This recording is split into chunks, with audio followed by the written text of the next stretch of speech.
so 2, 1, 0, let's go. Well, thank you for joining me in the podcast today. And I really like your setup. Your background is really amazing. I love it. Thank you. So I'm actually sitting in our boardroom, Renatus. When you were a student here, I don't know if you ever came into our boardroom, but our boardroom has lots of photos all around it. So to remind all our board members that when we're making decisions, we always are making the decisions in the best interest of our stakeholders, the students, our parents, and the staff. Wow, that's really amazing. I never got the chance to come there, but I think I will definitely visit because it looks like a museum, with all the pictures. Yeah, well, I mean, I suppose if I looked at all the pictures closely, there might even be one of you up there. You never know. Probably. I'll probably come and take a look. And yeah, I think it's good that, you have these pictures when, you're trying to make decisions, because then it helps you around, because you feel like, you can see the individuals that you're making decisions for. So it helps you become more critical on the decisions that you're about to make. Yeah, and I'm really excited about this podcast. Look at you looking so professional. I'm so proud. Good on you. Thank you very much. I really appreciate that. Same with you. And yeah, speaking about podcasts, I've been listening to, the St Jude's podcast, which I think for now you are the host, and it's actually one of my best podcasts. Well, thanks. Trying to grow St Jude's, remember we started the school with 3 children. And so trying to raise money, because none of our children pay school fees. Every single child, 100% of the children here are on scholarship. So trying to raise the money, you always have to try and think of new platforms to connect with a possible sponsor or donor. So some people really connect with our Instagram, other people Facebook. We have people who just love reading our monthly newsletters. Then there's other people who love videos, documentaries. And then some are podcast people. So I myself, I'm actually a podcast fiend. I love listening to podcasts. Last night I was listening to a podcast, not St Jude's podcast, but I am a true crime, how they worked out who murdered who or whatever. And so I just thought, well, why don't we start a little podcast to connect with people who love podcasts? And so we've been able to do that, and we're connecting with people through that way. So much so, actually, that the most recent podcast, I've started to get some students to do the interviewing. So slowly, you're not going to be seeing much of me interviewing anymore on the podcast, Renata. So I'm trying to get our students. So we had a couple of girls do the podcast last month, and it's just about to be uploaded. And they interviewed one of our boys. Actually, it was one of the boys who got top in their national exams. So one of our boys, I don't know if you know this, but one of the boys at the boys' secondary school got number 1 in the country in the national exams out of over 600,000 students. So we had number 1 from St Jude's, number 4 from St Jude's, and number 9 from St Jude's. Did you hear about that? Probably not. I mean, I heard it. I mean, that's really amazing, because I also follow St. Jude's Instagram page and like news in general about Tanzania. And it's really amazing, given the fact that you're able to grow, St. Jude's from just three students all the way to, over like 2,000 students right now. I think you are a salesperson, in terms of, being able to share the idea and the vision that you have with other people, communicate with other people. And then speaking of the performance that St. Jude's has been making so far, I think that is really incredible. It's really amazing, right? Because it proves that it's one of the best schools in the nation, which it obviously is, given the resources and the teachers, the faculty, and, all the effort they put in the students. And you also admit some of the brightest students from Arusha too. Yeah, we got you. We had you at the start of our, yeah. That's fun. I did like, I think like five or six interviews before I finally got it, and my mom was almost tired, and so one of the guys who took me to the last one and that's the one which I actually got in, so it was quite amazing. And you spoke that you love documentaries. I love documentaries too. I love true crime, and I think the last documentary I watched was it was on Netflix. It was called How to Become a Tyrant. It was really amazing, right? Because it was speaking about these great leaders, what they have been doing, and some of the worst leaders too. But I loved it in general. And it's quite interesting that, you have students who are now learning podcasting, because I think it's a good skill to have. And they're really lucky that, you are the one guiding them through that. And I'm really looking forward to their podcast. Exactly. And like everything at St Jude, since we started, I'll start something and then I'll hand it over to someone. You know, it's either a staff member, whereas in this case, it's staff members who are doing the recording and the editing, but it's the students who are going to be doing the interviewing. And yeah, so it's just a part of the growing of St Jude's. You create something and then you delegate. Talking about creating, since you were here, I took our headmasters and our academic manager down to South Africa last year around June, and I took them to 8 schools, 4 around Pietermaritzburg and 4 in Cape Town, so that they could see what schools in South Africa are like. So they were shocked that these schools had 15 football fields and 70 coaches and the investment in sport and art and music. It was so inspiring, because investing in sport and art and music creates skills for the 21st century. Teamwork, communication. You can't be a winning team if you can't communicate with your team members. Commitment and discipline. You're not going to be a winning team if you turn up to training, 10 minutes late every day. So there's a lot of life skills, how to be a gracious winner and how to be a gracious loser. And so as of this year, every single staff member at Artis has to have a second job. We call it the second core duty. And so maths teachers have to be soccer coaches or club mentors. So we've got, I met one of our girls in the secondary school, and I said, what club are you in? And she said, art club. And I said, oh, who's running the art club? We have a gardener and a cook is running in the art club. I'm doing public speaking, so I'm in the public speaking club. A lot of the drivers are soccer coaches, and we've got Zumba, there's martial arts. Wow. There's all these different sports and huge amounts of clubs. So every second job. So you might be a finance manager, but then you also are teaching basketball to grade 2s. And it's going really, really well. The other thing that we've started is ESL. So we started this at the end of last year. Every single student, so see what you've got on, you've got a headset on and a microphone. So we built 4 ESL labs. They are purely ESL, and every single student has to get 2 periods a week listening and speaking with native speakers. And it's a software, and they move up through, it's an English course. So that I'm hoping that by the time they finish Form 6, their English will be, and their pronunciation will be really good. So 2 periods a week. Anyway, that's just some of the things. Wow, that's so really we're always amazing. trying to improve that continuous, even if we just improve each year by 1 or 2%, at least we just keep that positive gradient as opposed to a negative gradient. That's really amazing. And I think soon it's going to be one of the greatest institutions in the continent, because you always want to learn more, you always want to improve. And also you are giving the individuals who are in that space an opportunity to grow. For this instance, when you spoke about, every teacher, having a second job to do, I think it also helps them extend just beyond their professional skills, right? And it's really interesting. Yeah. If I was there. And people are loving it. People are loving it. Like the staff, I think the staff are enjoying it, because we're all in the head office and it's boring and we don't get access to our students. And so this is a chance where we get one of my fundraising managers, twice a week, she has to go and coach soccer in the girls' team, in the girls' school. But she's loving it. And I think it's good for the staff as well.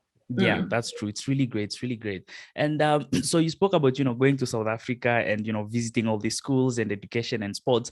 And I think sports plays an integral part, at least in, educational development for students, because I loved playing, right? And I think when I'm in class, I was always active because, I would exercise and I'll stay healthy and fit, and I love exercising. And I think if I was in school right now, one of the classes I would take would definitely be the martial arts, because I enjoy martial arts for some reasons. It's really amazing. Yeah. And we're just about to host the sports. I think it's a basketball competition in Dar es Salaam. So we're renting a university fields for a day, and we're inviting all the schools in Dar es Salaam to come and compete on a basketball tournament that we're running. We're going to run something similar here in Arusha, and then we're also going to start up a cross-country competition for other schools. Yeah, That's really amazing. we have, so we've brought in, I think there's 40 something coaches that we have now. And then we're going to bring up a couple of people that we met in South Africa, and they're going to have a train the coach, like teach a coach how to, because I mean, I think your experience from South Africa will understand the importance of sports down there and the investments in sport, art and music. Absolutely. So we're trying to copy them a bit. Absolutely. And it even goes beyond just, in secondary school or high school, right? Or primary school. I mean, even colleges, right? But I mean, in Africa, I don't think that, we don't have a lot of, opportunities in terms of sport in high institution, but I think it's something that is worth a shot. And right now, I think you're already going in the right direction. And also speaking about having students going to Islam and, all these CrossFit and other events that you're planning to run, I think it's amazing because there are also some students from St. Jude's who make up the Tanzania national rugby team. Yes, and we had one of our girls was also in the national basketball team. I saw that. It was really exciting. I think you had posted it on Instagram. Yes, well, actually, after coming back from South Africa, the headmasters were going, can we have scholarships based on soccer? Can we have a talented soccer program? And so anyway, it was the most wonderful trip, and we were all so inspired. Yeah. But loved it. Yeah, that's nice.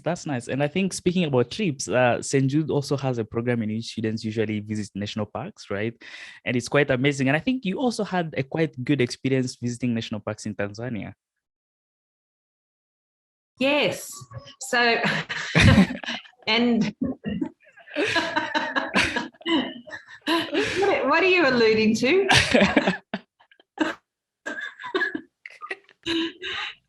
Are you alluding to how I met my husband? Yeah, I think so. Okay, yeah. So for anybody listening, Renatus is being clever, trying to get me to talk about the story of how I met my wonderful, other half. So I'm a high school teacher by profession, math science. And when I finished university, I worked in Uganda for a few years teaching and loved it. And I wanted to build a good private school, but a private school that didn't charge school fees, because growing up, I have 7 brothers. So I'm one of 8 children. I'm number 5. And I saw my mum and dad really struggle to pay the school fees for all of us, but they really said, good education is so important. So I thought it would be great to build a good private school that didn't charge school fees so that parents didn't have to go through the pain that I saw my parents go through. So I was going to build a school in Uganda, but then when I was there, like everybody, I have to go and see the Serengeti in Tanzania because there's no national parks in the entire continent like we have here in Tanzania. So I backpacked to Tanzania and went on a safari to Serengeti. And 8 years later, I married my driver, the safari driver. And when I was going to build the school, his father said, Gemma, Richard has told me that you're thinking about building the school in Uganda. If I gave you 2 acres of land, would you consider building it here in Tanzania instead? And I said, yes, because at the time I didn't have any money. I hadn't, I didn't work for a big, company or organization like Oxfam or World Save the Children or World Vision. It was just me. And so having free land was a good starter. So that's why the school St. Jude is here in Moshono in Arusha. It's because of a man. And that's really amazing. That's really amazing, because I think that trip is what actually gave a birth to, St. Jude's and the whole community and the whole organization as we know it, which is quite interesting. And also for those who haven't been to Tanzania, there are a lot of great national parks over there. They should definitely go there and visit them. And also it's nice because also students have the opportunity to go and visit national parks, because in Tanzania, which is absolutely weird, only a few individuals go and visit national parks. You have people traveling miles away to come and visit the parks that we have, but so unfortunately. Yeah, and we're just so lucky that we're in the middle of national park heaven. You've got Kilimanjaro on one side of Arusha, and then you've got Manyara and Arusha National Park and Serengeti and Ngorongoro Crater, all on the left side of Arusha. I was very lucky that I met my future husband in such a great place on the planet. Well, that's really nice. And so after you got the land, can you proceed with the story? I know, you started building and then you had 3 students, but can you proceed with that? Okay, so I then went home and told my mother and father that I've got a piece of land and my brothers, and I said I'm going to build a school on it. And they laughed and they said, well, sweetheart, that's a lovely idea. When we were young, we had ideas like that as well. Yeah. But then one of my school friends, her name is Agnes, she gave me my first donation, which was $10. And I opened a bank account with that $10. And then I started talking to churches and schools in my area. And then we fundraised for the first building. And then we built the first building with volunteers from home. And then we opened the school in 2002 with 3 children. So we're actually 20 years old this year. So we had our 20th birthday just a few weeks ago. Yeah, what a journey. So we opened the school with 3 students. And now 20 years on, we have 3 schools, 1 primary, 2 secondary schools, and we have a bit over 450 students in our university program. So that's what we look at today, about 327 staff as well. That's amazing. And thanks, Agnes, for the donation, because it made this dream come true. And speaking about having, 2 secondary schools, I think it was like the past 2 or 3 years that, we had boys secondary school and girls secondary school, right? I mean, what idea influenced, having 2 separate secondary schools, one for boys and one for girls alone? Well, Smith, where you were, is a big campus. And so that suits boys and they're big kicking, they can play football. There's a lot of space there. Boys need a lot of energy. I remember I grew up with 7 brothers and my eldest 2 boys are brothers. My eldest 2 sons are very athletic. Not so much academic, but they're very, very athletic. Have you heard of the Sharks in South Africa? The Sharks? The football team, anyway. So my second Jacobs just got a contract to the Sharks in Durban. Yeah. I saw that. I mean, I usually follow an Instagram account and I've seen a lot of pictures of him playing rugby. So that's really amazing. Anyway. So I wish when he was at school, I wish he put the same amount of passion into his maths and English, but he was more of an athletics person. Anyway, so what were we talking about? Sorry, Renato. It's fine. You're speaking about why we had 2 separate schools for boys and girls. And so Smith, our big secondary school, there's 30 acres. There's an agriculture plot there. We've actually introduced agriculture as a subject, by the way. That's another addition since you that's nice. That's really nice. That's really nice. Now, our other campus where we have the girls' school, there's 1 football field, but it's not the same space for boys. It's not really suited really well for boys. Whereas, girls in secondary school, they normally just love gossiping and talking and sitting under trees. And, so we've got netball fields, basketball for them, volleyball. There's 1 soccer field. But, so it more suits for girls. And it's brought a bit of competition, actually, between the 2 schools, the boys' school and the girls' school. There's a bit of competition. Yeah. And we're just about we're starting to organise. We want to have 2 events a semester where Form 1 girls can have a social meeting with the Form 1 boys. Oh, that's nice. And so we're going to do that twice a semester, and same with Form 2 and Form 3 and Form 4. So, and then the final 2 years, however, it's co-ed. So the kids come together for the final 2 years because they do need to understand those social skills. Boys need to learn not to be shy around girls, and to actually be able to talk to girls. And girls have to learn the skills not to listen to the smooth talking boys, otherwise they'll become easy targets. So, so Form 5 and Form 6, they come back together, but at the big secondary school, because we've got good physics labs there and science labs. Yeah, that's really nice. That's really great. I think it's good because it also builds competition and stuff. I think it's really nice. I mean, I wouldn't have enjoyed the idea of, just being on the boys' side alone, but, it's a good thing because it also creates competition. And then at least later they also have like the 2 years to, to be together and socialize. And speaking about labs, St. Jude's usually has the science competitions, right? Which, individuals have the opportunity to work with teachers and, have access to resources to build all these amazing ideas. And then later on on, they go forward and compete in young scientist competition in Tanzania.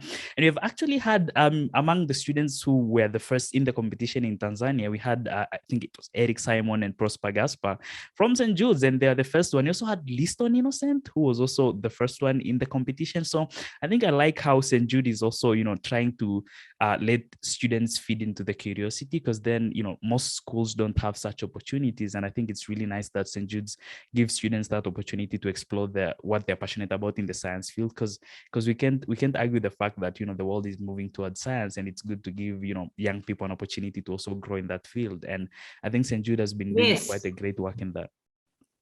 Yeah, no, spot on, because in our girls' secondary school is actually a science-based school. So we registered it as a science-specific school. So we're looking for girls, because we offer scholarships into that school. So there are scholarships for secondary school, and they actually have to be good at math science to get a scholarship. So we're biased towards those subjects. We're still offering the business and the humanities and the languages, but we've got a stronger emphasis on the math sciences, probably because I'm a math science teacher, so I'm a bit biased. Mr. Charo, who looks after all the schools, is science. But as an employer, I can't find good math science teachers. To this day, I can't find good math science teachers, especially the high school teachers. I've always had trouble, you know, finding good architects and engineers to help here. So we need, you know, good critical thinking, creative engineers in this country. And as a mother, I've had my 4 children here in Arusha, and I think we need some good doctors as well. Absolutely. And yeah, I'm excited though, because did you hear at the end of last year, the doctors of our inaugural year graduated from Mullumbili? Yes, yeah. I did. And in fact, because I think I was in Form 1 when we had our first Form 6 class. So I had the opportunity to make a few friends, and some of them actually graduated last year, and they were doctors. Yeah. I think it's quite amazing. It's really great. And our first crop. That's really nice. And also when these students, you know, like St. Jude students graduate, then they have 1 year to do an internship and, you know, go and teach in a government school. And then later on, you know, St. Jude still supports them in high institutions, right? In university, right? I mean, how did you come thinking about this model? Because most often when students graduate and then they move on to universities, it's like they cut ties with their previous schools. But for St. Jude, it's like it's creating an ecosystem of students who will graduate and they'll be supported in university, and then later on they also have the opportunity to come back and, you know, support the school too. Well, our core values, which we've been working on integrating them into more and more daily life, is respect, responsibility, honesty, and kindness. And so our students have been very lucky. They have been gifted by other people's kindness a complete free education. And so basically the community service here after high school is a year where our students give thanks really for the free education that they've received, and they themselves volunteer. They have a responsibility, which is one of our core values, a responsibility to give back, because they were one of the lucky ones who got a scholarship.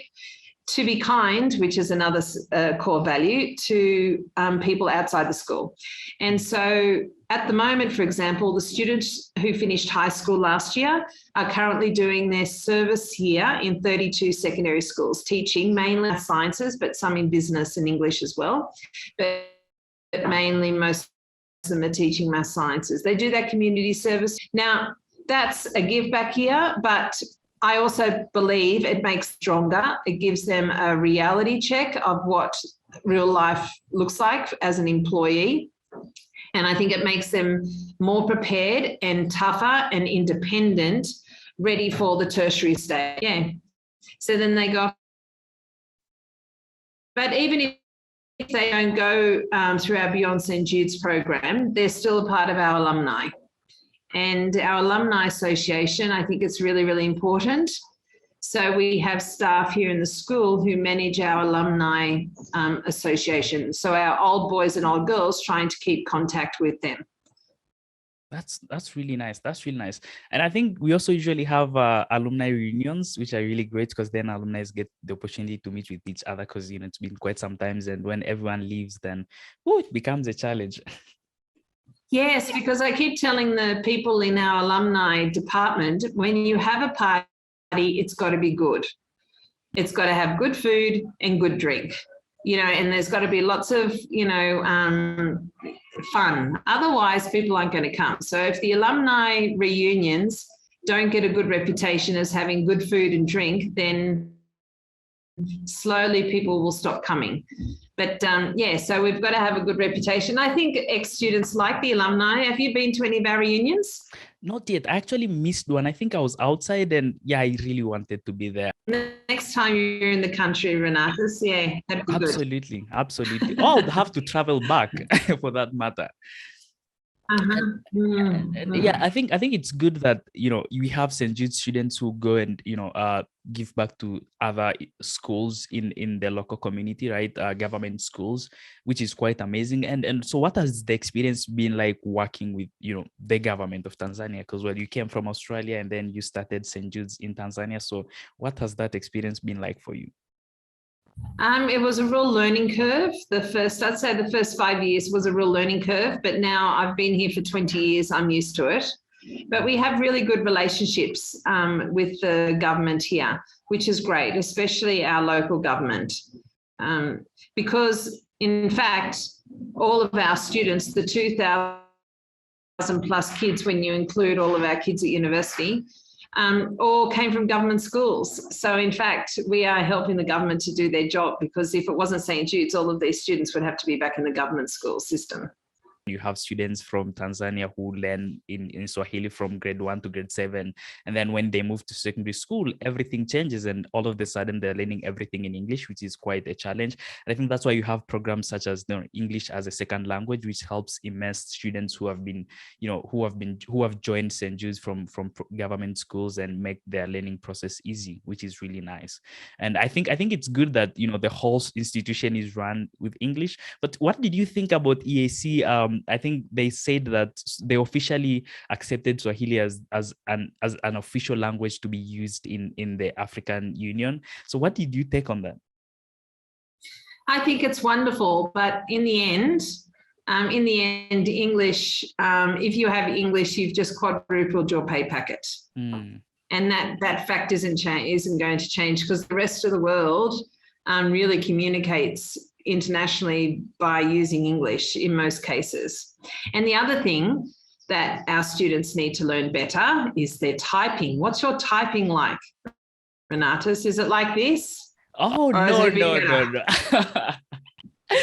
Because here's the thing, I think.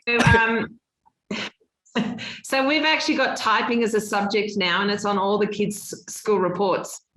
So ESL is now a subject on school reports, and typing is a subject on all school reports, so that by the time our students leave, they can type, I don't know what it is, like 40-something words a minute or something. Anyway, so that's our other initiative that we've started a year or so ago. Better typist. That's really great, because I think moving forward, it's like everything is okay. So now we have, after the pandemic hit, we had a lot of, outside institutions going full Zoom, right? So I think it's also a good skill to master, because in the next 5, 6, 7, 8 years down the line, I think, we'll use the laptop for almost every single thing, right? So I think it's good that they're also trying to master that skill. It's an important one. Exactly.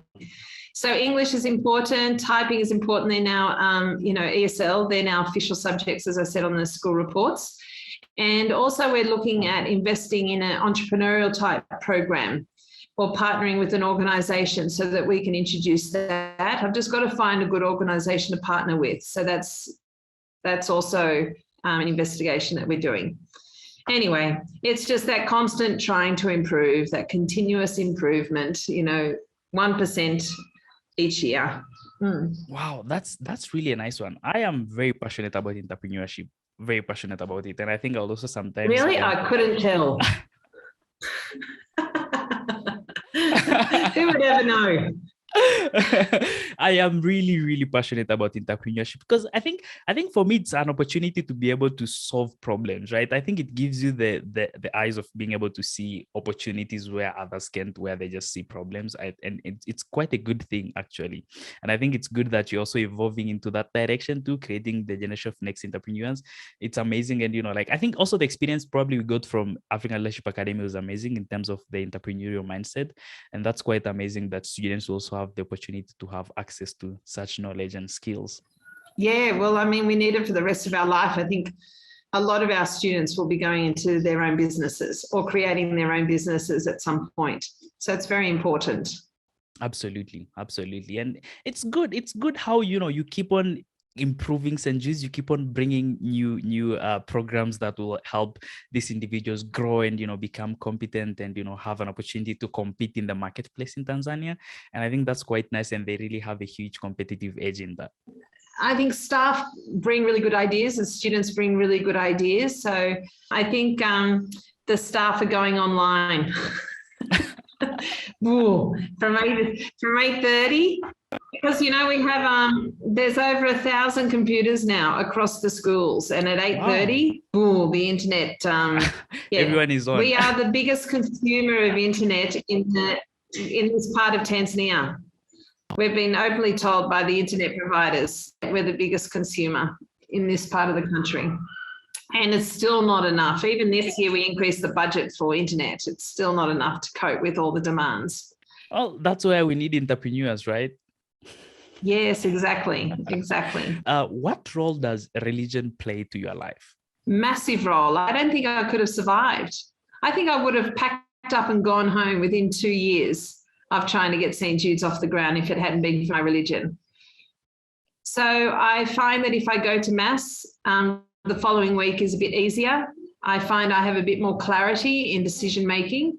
And so it's been a big part. I think, just having faith that this is meant to be. And there's some coincidences happened over the years that has shown me that I'm on the right path.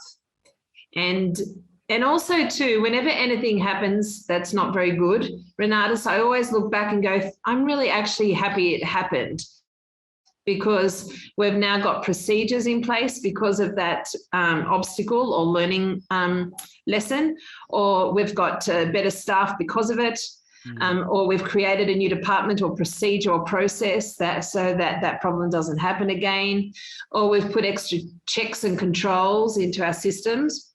So I have learned that every bad experience that happens, if you just wait and get through it, you eventually look back and go, wow, I'm actually really thankful that happened, because I'm a better person for it, or we've got a better system now. Yeah. Wow. So there's nothing that regrets, but really, like, faith has been a massive part of me being able to survive. And actually, some of the people ask me, Gemma, what's your biggest accomplishment? And one would think it's like producing Renatus could be my biggest accomplishment. But in actual fact, I have to say that my biggest accomplishment is that we're still here. We've survived. We're 20 years old, and not only survived, but we're thriving. And so there you go. That's So faith is definitely a big part. Congratulations. 20 years, it's a lot. Given, everything that happens in between. I think we even had the economic crisis in 2008 while the school was still running. And given the fact that you rely on donors, I think it's quite amazing how you were able to survive through such times. And would you but sometimes you just got to, sometimes what I do is I just go okay, I've just got to get to 9 o'clock. And then my next goal is get to 12 o'clock. Next goal is 3 p.m. Then 5 p.m. Sometimes I've got to break the days down when it gets a bit hard, but it always passes. Problems and always pass. You've just got to wait, time, it always passes. And then you look back and go, yep, I'm glad I went through that tough time because I've got something out of it. Yeah, it's also about celebrating the small wins along the way that helps us achieve the bigger goal. Oh, yes, absolutely. Yeah, definitely celebrate the small wins. And would you believe and this is a win for me. This is I'm really enjoying this. I'm very proud of you. Thank you. So it was actually one of my goals to be able to sit down with you and have a conversation, and I'm really glad that it has happened. So speaking about religion, would you believe that I was actually an altar boy at St. Jude's? Oh, were you altar boy, were you? Yes, Okay. I was. Well, I don't know why it's hard for people to believe when I tell them that, but I was. And I think, yeah, as how you said, Well, you know that there's a saying that the altar boys are always the naughtiest ones in the school. I don't know why they usually think of that. I was one of the quietest guys in the place. I didn't talk. I was a really quiet guy. But yeah, I think it's nice that, you know, because also for me, I believe that religion played a huge role in my life, right? And also about, you know, like when you have challenges and obstacles along the way. Because to be honest, there are a lot of them. At least, you know, when we have religion, then it holds us up and it keeps us pushing through obstacles and challenges, which is really nice. So, are there any individuals that you read and who have influenced your opinions or your ideas or your decisions, and, you know, like how you think in terms of life and the organization St Jude's and education in general?